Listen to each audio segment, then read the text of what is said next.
Olá, pessoal. Vamos dar prosseguimento à nossa disciplina de adubação e nutrição mineral de plantas. Hoje vamos falar especificamente sobre micronutrientes, formas de absorção, funções, sintomas de deficiência de ferro, cobre, zinco, manganês e boro. Não são só esses os micronutrientes, mas eu vou já explicar o porquê de 3 desses micros não estarem presentes nessa aula. E ao final dessa aula, nós vamos também falar um pouco sobre recomendação de adubação para a região do Cerrado. Como é que tem sido feito essa recomendação conforme a nossa literatura. Bom, para quem lembra das últimas aulas, nós comentamos sobre os macronutrientes, que são aqueles nutrientes que são absorvidos em maior quantidade pelas plantas. São eles, esses azuis aqui, ó, nitrogênio, fósforo, enxofre, magnésio, potássio e cálcio. E hoje vamos falar especificamente sobre os micronutrientes, que são aqueles que são absorvidos em menor quantidade pelas plantas, mas não deixam de ser essenciais. E existem também aqueles que são os elementos benéficos, não são essenciais, mas na presença desses elementos, as plantas se desenvolvem melhor. Como é o caso, por exemplo, do cobalto, no caso das leguminosas, se desenvolve mais a questão da legumoglobina, e aí fixação do nitrogênio é aumentada na presença desse elemento. E o silício, no caso do arroz, que forma a casca do arroz. Geralmente, o silício ele tem várias funções na planta, desde defesa física, ele promove uma defesa física no ataque de lagartas, de pragas. O silício também já se provou isso em algumas pesquisas, que ele melhora a resistência das plantas à seca e também a condições de solo salinas. Então, são elementos que não são essenciais, mas em alguns casos eles chegam a ser muito próximos de um elemento essencial. Mas não vamos comentar sobre isso nessa aula de hoje. E dentre os micronutrientes essenciais, existem 3 deles que eu não vou comentar nessa aula. Por quê? Primeiramente, porque na literatura não se tem evidências sobre plantas que apresentaram alguma deficiência desses micronutrientes, como é o caso do molibdênio, cloro e níquel. O níquel foi o último micronutriente a ser considerado micronutriente, o último elemento a ser considerado. O níquel, por exemplo, é o nutriente menos absorvido pela planta, e o penúltimo menos absorvido seria aí o molibdênio. Esses elementos, por serem absorvidos muito pouco, geralmente eles estão associados a outros fertilizantes que já possuem esses elementos. Então, por exemplo, no caso do cloro, a adubação potássica, tendo como base o cloreto de potássio, que é o fertilizante mais utilizado no mundo, por si só já compõe aí, já recompõe o cloro no solo. Chuvas também recompõem o cloro no solo. Molibdênio e zinco geralmente estão associados à matéria orgânica e a alguns fertilizantes, alguns minerais presentes também no solo. Então, são elementos importantes, mas que eu acho que não seria interessante para essa aula, já que para a gente não estender muito, essa aula é uma aula voltada para esse momento síncrono, então a gente evita passar de 1 hora. Então, eu vou falar especificamente sobre micronutrientes que na literatura já se sabe, já se tem aí registro de plantas que apresentaram ou apresentam deficiência desses elementos, né? Principalmente na região do Cerrado, que é uma região que tem solos bastante intemperizados. Alguns fatores estão associados à deficiência de micronutrientes. E aí vamos falar aqui sobre algum desses fatores para a gente entender o porquê é tão importante fazer, por exemplo, alguma recomendação de adubação com micronutrientes e entender o porquê desses micronutrientes em algumas regiões terem a sua disponibilidade menor do que em outras. O primeiro fator associado é a questão do material de origem. Nós sabemos que os solos são formados a partir das rochas, o intemperismo da rocha. Então, um solo que é formado após o intemperismo de uma rocha básica, como é o caso do basalto, ele, em geral, apresenta uma quantidade de micronutrientes superior a um solo que é proveniente do intemperismo de uma rocha ácida, como é o caso do arenito. Já se sabe que, por exemplo, no caso do boro, isso é diferente. O boro está mais presente em rochas ácidas, mas em geral, não só os micronutrientes metálicos, mas também potássio, cálcio, magnésio, estão mais presentes em rochas básicas do que em rochas ácidas. Então, o primeiro fator associado à deficiência é a rocha de origem. Então, latossolos, em geral, são provenientes de rochas ácidas, então já é de se esperar que nesses solos haja deficiência de micronutriente, em específico, os micronutrientes metálicos. Aqui, por exemplo, nessa tabela, nós conseguimos verificar que o basalto, por exemplo, que é uma rocha básica, tem cerca de 10 vezes mais cobre do que o granito, que é uma rocha ácida. O basalto também tem cerca de 4 vezes mais manganês do que uma rocha ácida, que é o granito. Diferente do boro, que geralmente tem um pouco a mais, também não é tanto, né? Mas tem algo a mais aqui no granito do que mesmo no basalto. Então, primeiro, o fator associado aí é esse baixo teor, essa baixa disponibilidade de micronutrientes tem a ver com o tipo de rocha.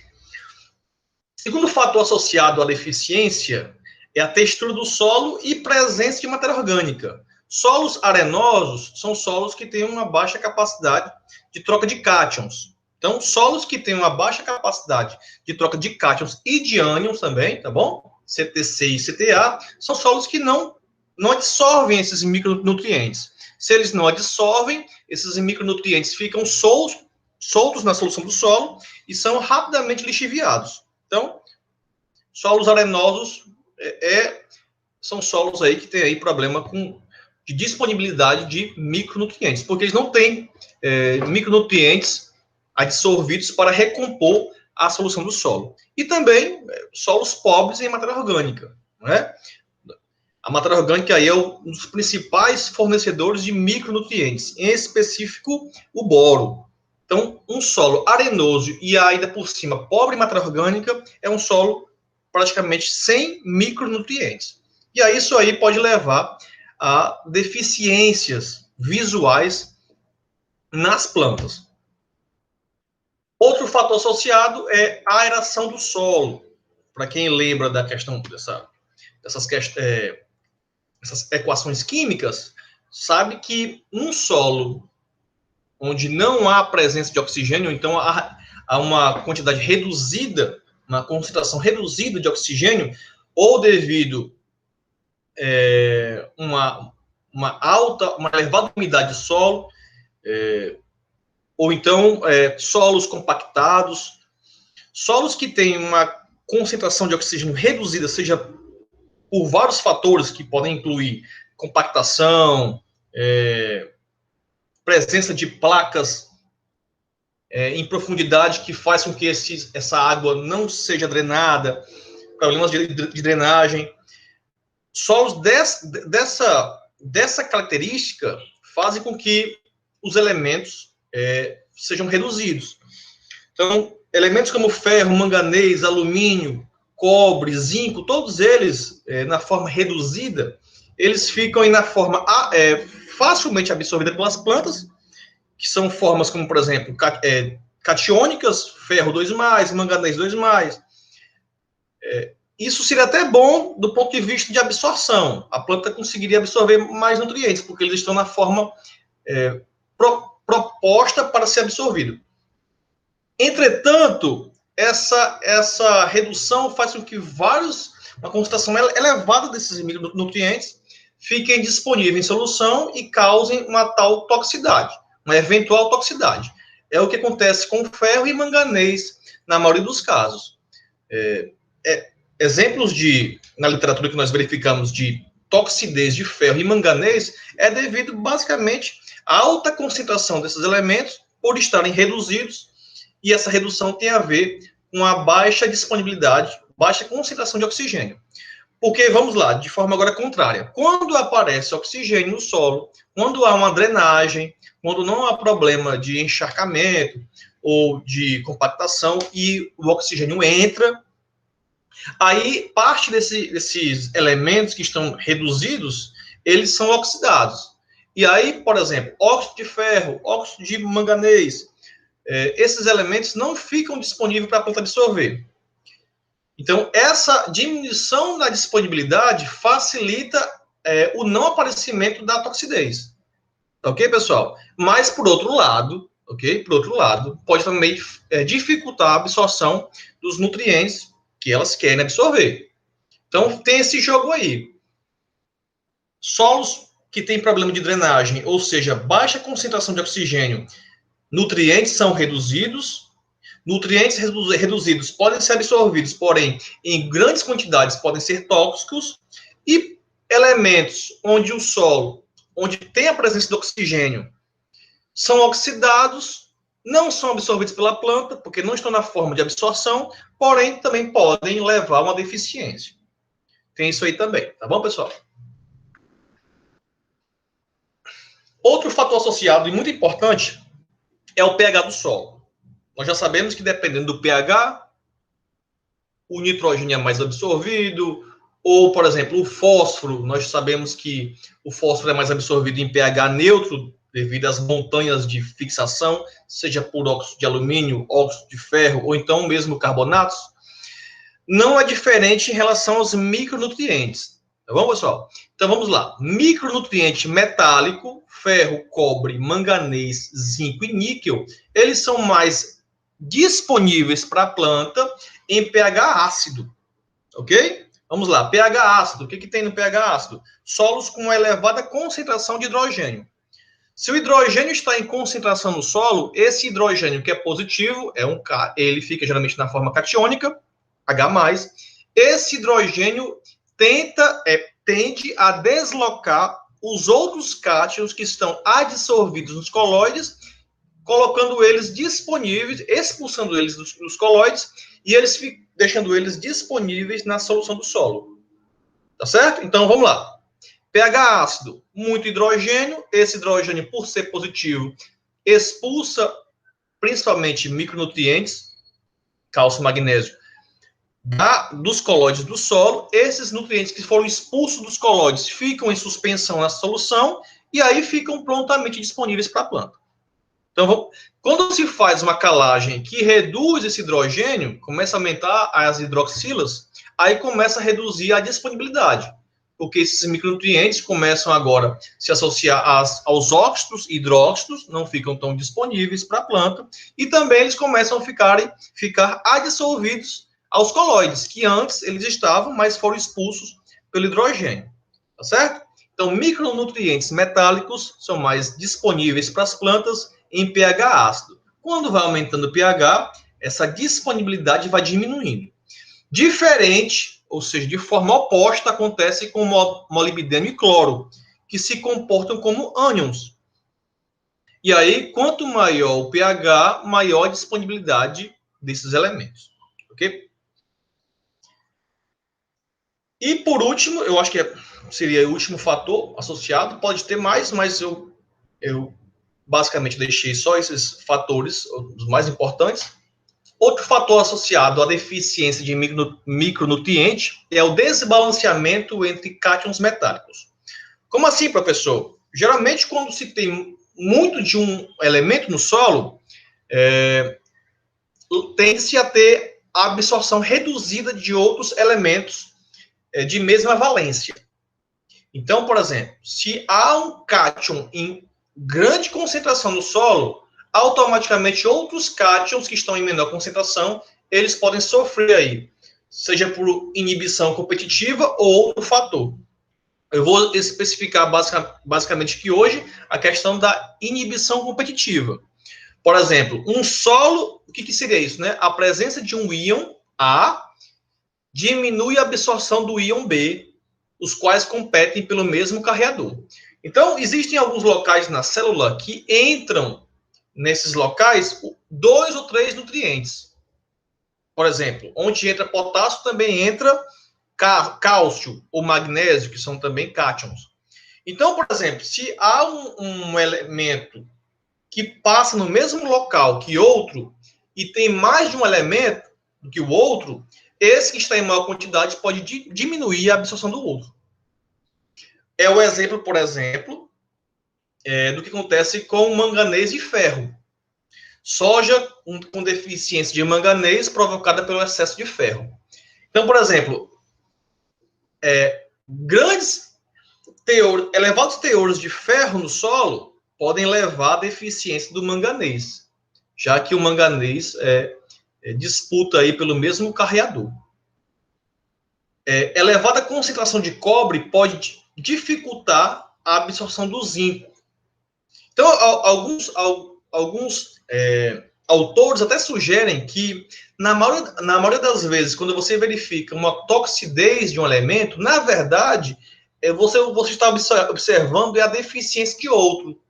Que geralmente, quando se tem muito de um elemento entrando na planta, tem outro nutriente que não está sendo absorvido, ou absorvido muito pouco.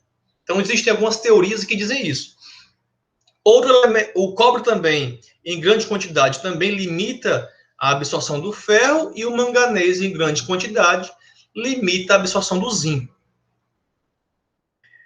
Existem várias fontes de micronutrientes, algumas inorgânicas e algumas orgânicas. As inorgânicas nós temos ácidos, sais, óxidos e sulfatos, hidróxidos, silicatos, que são os mais utilizados na agricultura, e quelatos sintéticos. E nas formas orgânicas nós temos os quelatos e os ésteres, no caso do boro.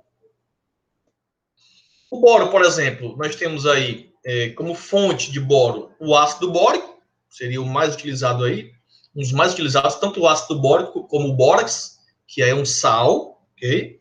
Tem também esse incabor, o lexita, que é um mineral rico em boro, como também a colemanita, outro mineral rico, que tem, na verdade, um percentual interessante de boro. Outras fontes que nós temos inorgânicas são sulfatos e cloretos, bastante utilizados na fertirrigação para compor solução nutritiva. Aqui, por exemplo, nós temos alguns exemplos, que é o sulfato de manganês, sulfato de zinco, cloreto de zinco, e os óxidos e hidróxidos, que são insolúveis em água. Aí esses têm que ser aplicados via solo. O óxido cúprico, o óxido de zinco, óxido de manganês e óxido de cobre.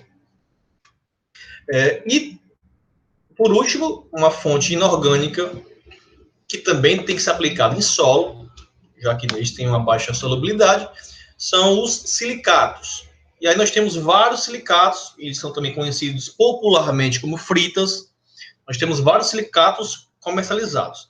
Dentre esses silicatos comercializados, muitos deles desenvolvidos pela Embrapa, nós temos o FTE-BR10, que seria aí um dos mais completos, já que ele possui até o cobalto aqui, nessa composição, que seria muito importante, por exemplo, para leguminosas.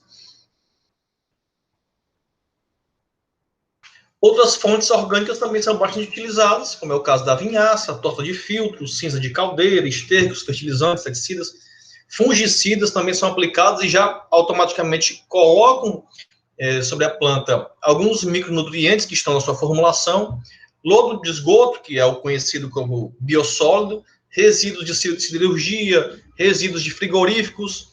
Então, assim, como os micronutrientes são requeridos em pequenas quantidades, alguns fertilizantes, sejam eles orgânicos ou inorgânicos, já possuem esses elementos na sua composição. Então, por exemplo, resíduos de siderurgia.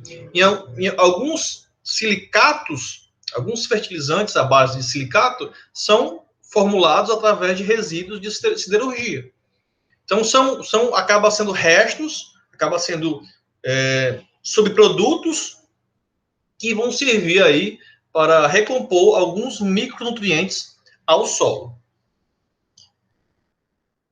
Formas de aplicação dos micronutrientes. Uma delas que se faz muito é a aplicação via foliar. É uma correção rápida, menos duradoura e corretiva. Porém, essa aplicação foliar, ela é feita principalmente quando verifica-se uma baixa concentração desses elementos na planta, e para que a produtividade não seja tão impactada, faz assim uma aplicação foliar para reduzir o máximo possível dos danos causados pela falta desses micronutrientes. Porém, assim, quando se faz uma aplicação foliar, faz daquela vez, mas passa para a principal aplicação, que é a aplicação via solo. No próximo ciclo, no próximo cultivo, tem que se fazer a aplicação via solo. É uma correção mais lenta, gradual, porém ela é preventiva. Quando se faz uma aplicação via solo, que geralmente dura de 3 a 4 ciclos, já se previne essa aplicação foliar. Já se previne aí a utilizar aí uma aplicação fora do período correto, aí, correndo para não perder tanto na produção final, já que já que a planta absorve principalmente esses micronutrientes do solo, não é tão interessante aplicar esses micronutrientes especificamente sobre a folha. É uma aplicação que se faz para tentar corrigir alguma coisa ali, corrigir momentaneamente aquela deficiência, mas nós sabemos que essa absorção de macro e micronutrientes se faz pelas raízes. Então, a aplicação via foliar é mais um paliativo e a aplicação via solo seria a principal aplicação de micronutrientes. Outra forma também de aplicar micronutrientes é através da semente. Coloca-se a semente em uma solução com micronutriente e esses micronutrientes entram ali um pouco na casca ali e já servem aí, já que são tão absorvidos tão pouco, já servem para serem absorvidos quando a planta germinar. Geralmente isso acontece e ser feito em plantas anuais. E a aplicação também via raízes de mudas. Nós sabemos que algumas plantas são produzidas aí em bandejas com substratos, e aí você pode aí colocar junto com o substrato na hora de produzir a muda, esses micronutrientes, e aí a planta já absorve esse micronutriente, e quando você for passar a muda para o campo, esse micronutriente já está junto com o substrato. É um volume reduzido, mas como a quantidade requerida pela planta é muito pouca, então já vai servir aí para não causar uma deficiência na planta. Já é uma quantidade já razoável para que a planta se desenvolva bem e produza bem. Bom, vamos falar agora sobre o ferro, as formas de absorção, funções e os principais sintomas de deficiência desse elemento. O ferro ele é absorvido tanto na forma divalente como também na forma trivalente. Porém, em sua grande maioria, ele é absorvido na forma divalente. Pode também ser absorvido na forma trivalente, mas há uma dificuldade na passagem desse elemento, nessa forma trivalente, pela membrana plasmática. Então, a planta aí libera alguns ácidos orgânicos para que haja aí uma redução desse ferro e ele possa ser absorvido. Ele também faz parte de hemoproteínas, como é o caso da catalase, que decompõe peróxidos, que são substâncias tóxicas, em água e oxigênio. Compõe também as peroxidases, que decompõem substâncias tóxicas em água.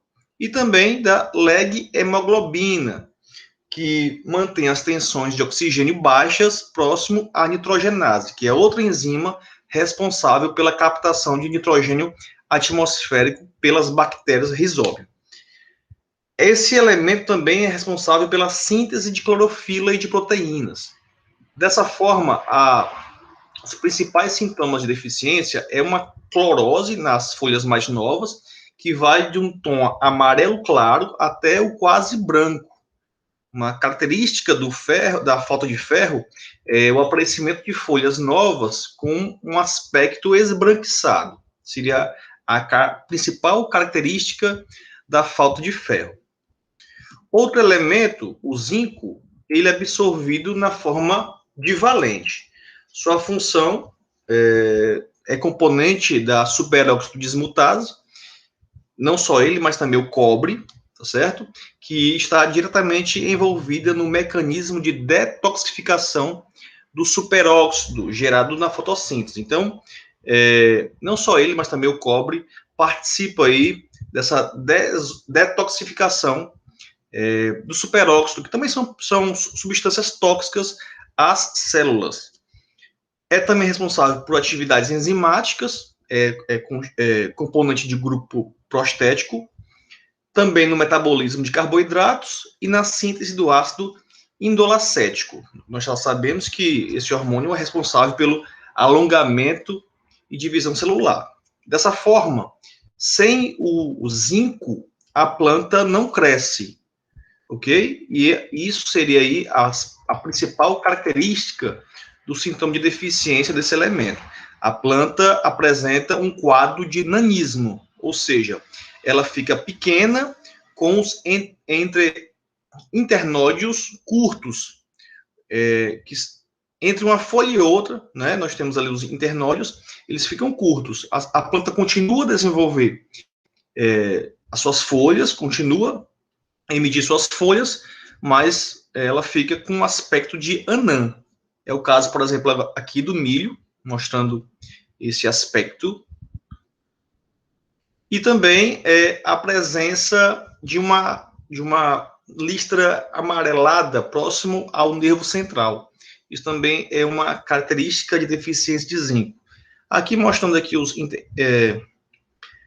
internódios curtos, aqui no caso da cana-de-açúcar, e aqui no caso da soja, uma folha bem pequena, em comparação à folha desenvolvida sem a deficiência do zinco. Então, em geral, a planta fica pequena, fica com aspecto de anã, de uma forma geral, folhas, internódios bem reduzidos. Outro elemento que nós temos é o cobre. Ele também é absorvido na forma divalente. Ele, assim como o zinco, ele faz parte da superóxido dismutase, essa enzima, que atua aí, né, quebrando, decompondo superóxido produzido na fotossíntese. Atua também na síntese de plastocianina, por conseguinte, afeta a síntese de carboidratos. Atua na nodulação e fixação do nitrogênio, isso porque, como ele atua na síntese de carboidratos, então a bactéria, para que haja a simbiose, ela precisa de carboidratos. Então, na falta de cobre, a translocação de carboidratos para a raiz é diminuída. E se é diminuída, o rizóbio não consegue se alimentar, e aí essa simbiose ela é diminuída. Formação de pólen. O cobre ele participa diretamente na microsporogênese, que seria na formação do núcleo generativo. Para quem não lembra, dentro do pólen existe 2 núcleos generativo e um vegetativo, que chama, né? Que seria um núcleo que facilita a penetração do pólen pelo tubo polínico, e 2 núcleos generativos que vão servir para dupla fecundação. Então, sem a formação dos núcleos generativos, para que haja a combinação com a oosfera e os 2 núcleos polares, não há fertilização. Sintoma de deficiência varia muito, ok? Em geral, em monocotiledôneas, como por exemplo o trigo, apresenta esse sinal de melanose, ok? A deficiência de cobre, fica aí as espigas um pouco escuras.